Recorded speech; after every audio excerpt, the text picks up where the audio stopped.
Hey guys, welcome to logical learning NCERT course 10th class में आप सभी स्टूडेंटों का मोस्ट वेलकम है। चलिए स्टार्ट करते हैं अध्याय सेकंड। और अध्याय सेकंड का नाम है बहुपद। तो ये इंट्रोडक्शन वीडियो मैं आपके लिए लेकर आया हूँ। तो आपसे हर चैप्टर स्टार्ट करने के पहले उस चैप्टर की इंट्रोडक्शन वीडियो आपको बताया जाएगा कि इस चैप्टर में क्या है और कैसा है और कैसे करना है। ठीक है, तो चलिए स्टार्ट करते हैं बहुपद। तो बहुपद में सबसे पहले आता है रैखिक बहुपद।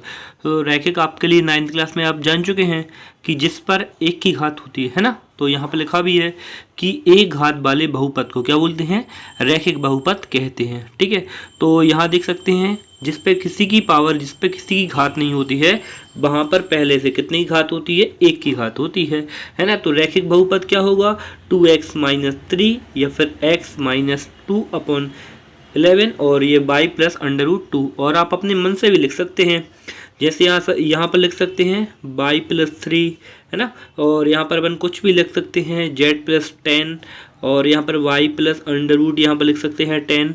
और ये बटे वाली संख्या भी हो सकती हैं, जैसे लिख सकते हैं अपन n - 4/5 है ना। तो सबकी पावर क्या है, एक है। तो जिस पर एक की पावर होती है उसको अपन बोलते हैं रैखिक बहुपद। ठीक है, तो चलिए आगे चलते हैं, आगे देखते हैं क्या होता है द्विघात बहुपद। तो वहाँ पर रैखिक यानी एक की घात, और यहाँ पर देखो नाम से ही समझ में आ रहा है द्विघात, द्वि यानी दो की घात है ना। तो दो की घात वाले बहुपद को क्या बोलते हैं, द्विघात बहुपद कहते हैं। तो यहाँ पर देखो एग्जाम्पल लिखे हुए हैं y² - 2। देखो ये दो की घात है, तो ये क्या होगा, द्विघात बहुपद। ये बहुपद क्या होगा, द्विघात बहुपद होगा। और u² / 3 - 2u², यहाँ भी दो की घात है ना, दो की घात होगी तो वो द्विघात बहुपद हो जाएगा है ना। तो इसमें जो कम घात हो वो नहीं देखना है ना, जो सबसे अधिक घात हो तो वो क्या हो जाएगा, द्विघात बहुपद। यहाँ पर लिखा है x - x², तो ये आपसे बोल दिया जाए कि ये रैखिक के द्विघात है। तो आपके लिए बस x की पावर नहीं देखना है, आपके लिए अधिकतम घात देखना है। अधिकतम घात कितनी है, 2 है। तो ये कौन सा बहुपद होगा, द्विघात बहुपद होगा।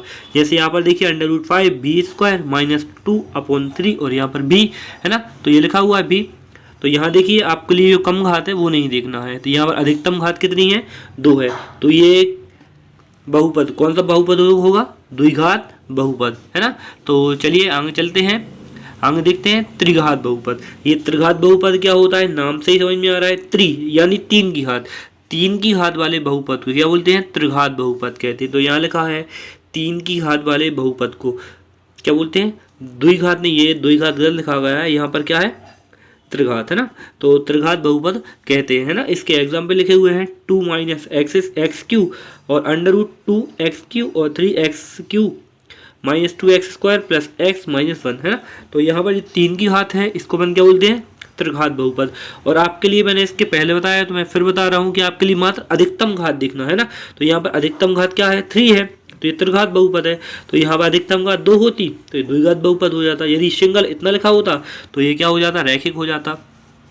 अभी भी आप कंफ्यूज है तो चलिए यहाँ पर देखिए √9 और यहाँ पर लिखा है x³ और फिर लिखा है √9 और यहाँ पर x² और फिर लिखा है √9 है ना। तो आप इसके लिए द्विघात बोलेंगे, रैखिक बोलेंगे या त्रिघात बोलेंगे, तो इसके लिए क्या बोलेंगे, त्रिघात बोलेंगे, क्योंकि आपके लिए सर ने बता दिया है कि जो अधिकतम घात होती है बस वही देखना है। तो अधिकतम घात 3 है, तो ये क्या हो जाएगा, ये त्रिघात बहुपद हो जाएगा। ठीक है, तो चलिए आगे चलते हैं, आगे चलते हैं। और ये मोस्ट इम्पोर्टेंट, यहाँ पर देखिए मोस्ट इम्पोर्टेंट मैं आपके लिए बात बताने जा रहा हूँ। इस चैप्टर में बार बार आपसे बोलेंगे कि द्विघात बहुपद समीकरण, द्विघात बहुपद समीकरण, ये ऑब्जेक्ट में भी कई बार आया है।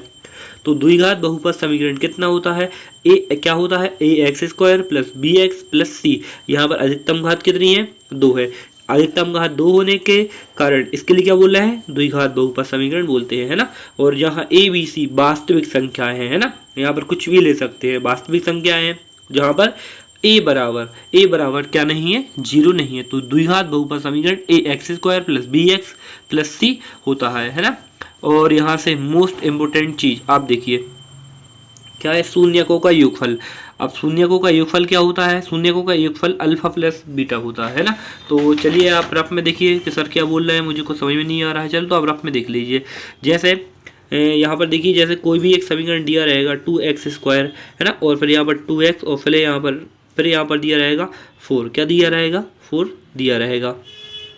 तो अपन के लिए क्या करना है, जो इसके जो मान निकालेंगे अपन जब गुणनखंड तोड़ते हैं, और गुणनखंड कैसे तोड़ेंगे, वो x के 2 मान मिलते हैं। मैं आपके लिए 2.1 में 2.3 में बताऊंगा तो आपकी समझ में आ जाएगा। तो जो x के 2 मान आएंगे, जैसे सपोज दैट आप मान लीजिए यहाँ पर x का मान 1 आया और यहाँ पर x का मान 2 आया है ना, तो ये 2 शून्यक आ गए है ना। जो x की जो इसमें से वैल्यू निकलती हैं वही शून्यक कहलाते हैं।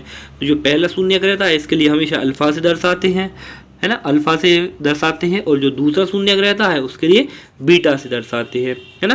पहले के लिए अल्फा से दर्शाएंगे, दूसरे के लिए बीटा से दर्शाएंगे, ठीक है। इसको अल्फा बोलते हैं और इसके लिए बीटा बोलते हैं। तो जो शून्यकों का योगफल रहता है, शून्यकों का योगफल होता है अल्फा प्लस बीटा।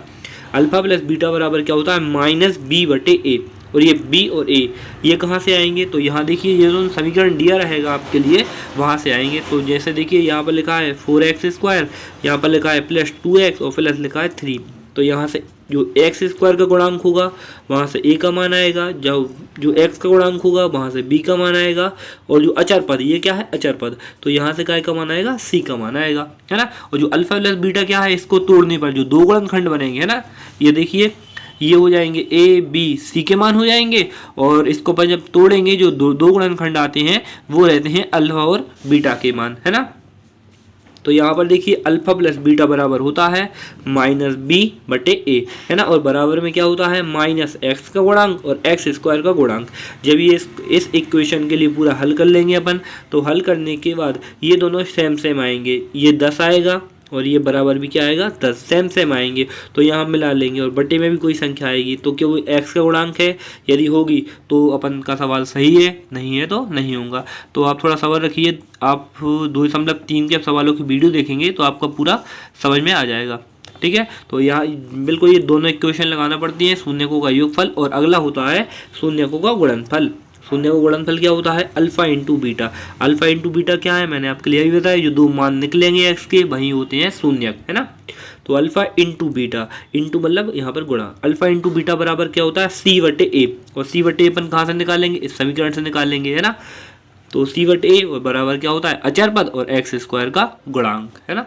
तो ये 2 फार्मूले हैं, आपके लिए बहुत ज़्यादा अच्छे से याद कर लेना है, क्योंकि ये चैप्टर इन्हीं 2 फार्मूले के आधार पर चलता है। यदि 2 फार्मूले याद हैं आपके लिए तो आपके लिए बहुत सरल सवाल रहेंगे ये सब है ना। और यहाँ पर एक और देखिए, कई बार ऑब्जेक्ट में पूछा गया है कि त्रिघात बहुपद का व्यापक रूप क्या होता है ना, त्रिघात बहुपद का व्यापक रूप। तो त्रिघात बहुपद का व्यापक रूप क्या होता है, ax³ + bx² + cx + d। ये क्या होता है, त्रिघात बहुपद का व्यापक रूप होता है। ये कई बार ऑब्जेक्ट में पूछा गया है। तो आपके लिए ये सब मैंने बता दिया है अध्याय 2 से रिलेटेड, और जितनी भी चीज़ें रह गई हैं वो अपन सब अध्याय में ही डिस्कस करेंगे। और आपके लिए ये वीडियो कैसी लगी है तो प्लीज़ मुझे कमेंट करके ज़रूर बताएं, और वीडियो को लाइक और शेयर करना बिल्कुल भी ना भूलें। और thank you so much, keep watching.